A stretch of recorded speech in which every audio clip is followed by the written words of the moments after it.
A song's got to have passion, it's got to have vulnerability, and it's got to have search in there, search for truth. I think those are the really great artists, the ones that dig down deep and aren't afraid to go to that dark side, to go to that side of themselves which really we don't want people to see, but that's where the really interesting, truthful stuff is. And that to me is when you go down there and you blow that wide apart, that to me makes a good song. Because you take a risk. You have to take a risk when you write songs.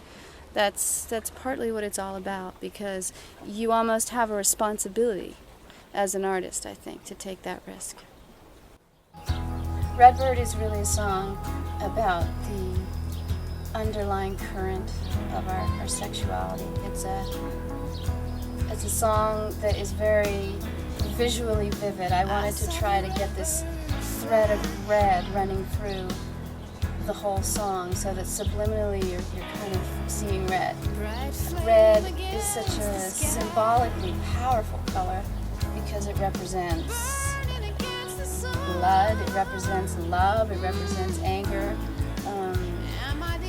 but most of all it represents life. And so this song is kind of, hopefully feels very charged.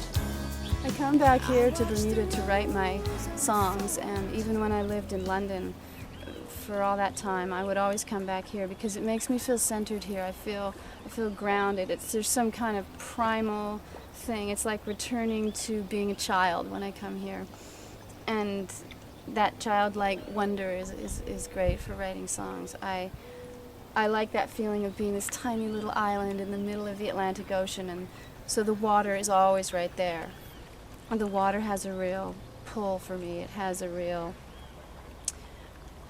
kind of, I would say almost a spiritual feeling for me. And although I recorded the vocals back here, because again, I like to do vocals as much on my own as possible. It's a pretty personal thing, so I don't like lots of musicians and engineers and things looking through the glass at you while I do my vocals. It was a challenge this time because I have a little baby and my husband was engineering the record, and we don't hire a nanny, so we were literally passing him back and forth and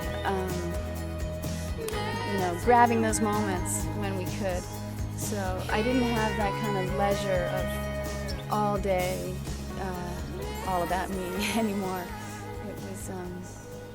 It was interesting, an interesting way to make an album. Returned is kind of a story.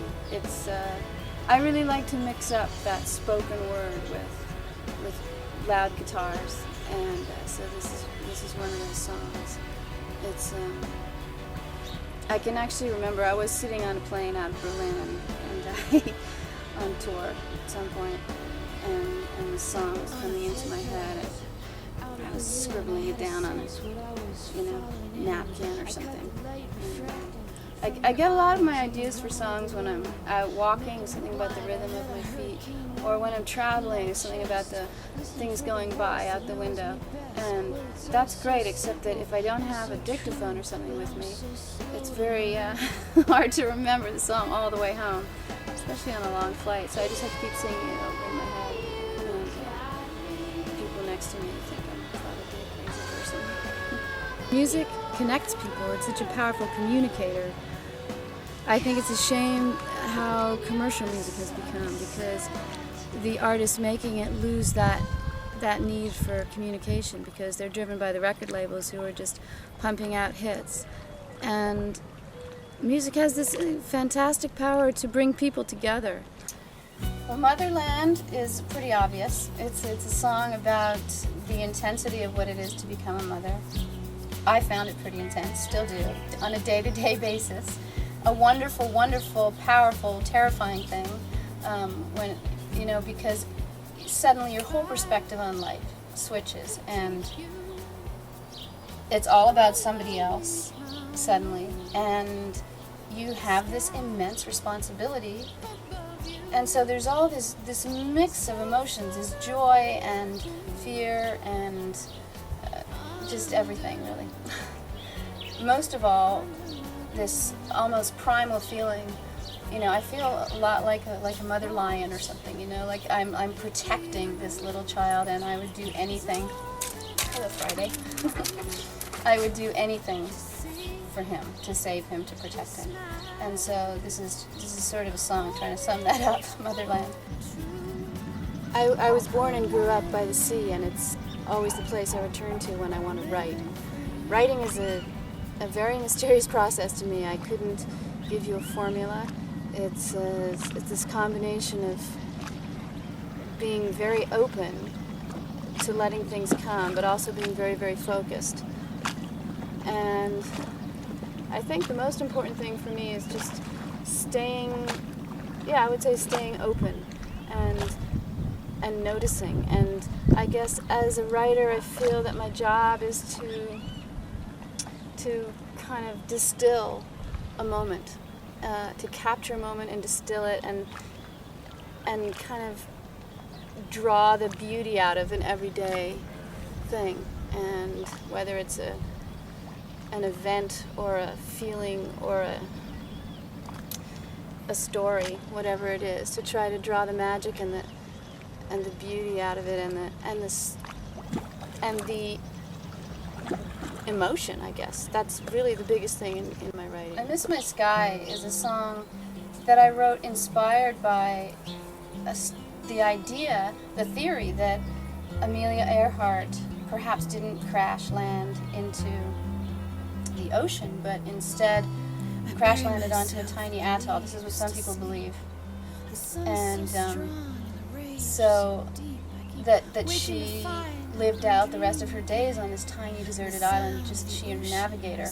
And I'm first of all so impressed with Amelia Earhart as a woman in those times. To be doing what she was doing was quite incredible and brave and forward. And then the idea that maybe she ended her life living on this little deserted island, unable to fly again and unable to reach, the civilized world, and people thinking she was dead and gone. And it was just a very moving idea to me, so I decided to try to get inside what her head would have been like and write from that perspective. And I found it really interesting to try to get inside someone else for a change. It was quite liberating. I tried to really go there emotionally and capture what I would imagine it would feel like. I wrote a book a couple of years ago. It's a book of a collection of poetry that I wrote.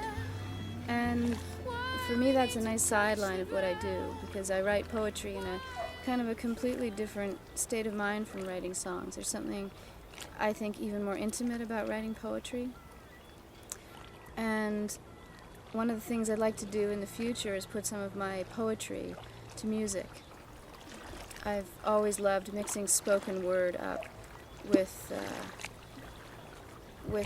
rock and roll, just with sounds, and there's a really interesting interplay that you can get, which isn't necessarily the same as a song. It has a different dynamic to a song. So that's something I'm planning to do in the near future. I did put Welcome on this album, and Welcome is an older song. It's a song that I recorded a few years ago. I had been writing with different people, Escobar and ATB and Afro-Celt Sound System, and then this opportunity came up to write with Dido. I was on the road in the States, and so we actually never met, but we did it over email. But the song came out on the American version of South, and it never came out in Europe, so I decided to open this album with it, because it has a real punch, a real energy that I thought would make a good opener.